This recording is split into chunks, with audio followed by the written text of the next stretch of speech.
ఇది వచ్చి ఏం జావా ఏదో 10 రూపీస్ ప్యాకెట్.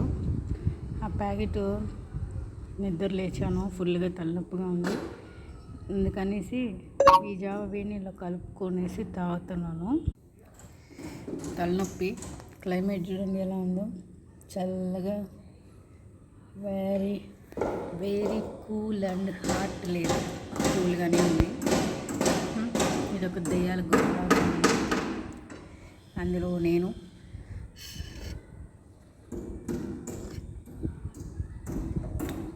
రియల్గా కెమెరా ముందే కొంచెం తెల్లగా ఉన్నా, రియల్గా నల్లగా ఉన్నా. కెమెరా కనబెట్టినోడికి ఒక దండేసేయాలి. ఎందుకంటే మనం అందంగా లేకపోయినా కానీ అందంగా చూపిస్తుంది. మన లిఫ్ట్ కొట్టుకోకపోయినా కానీ అదే కొట్టేస్తుంది.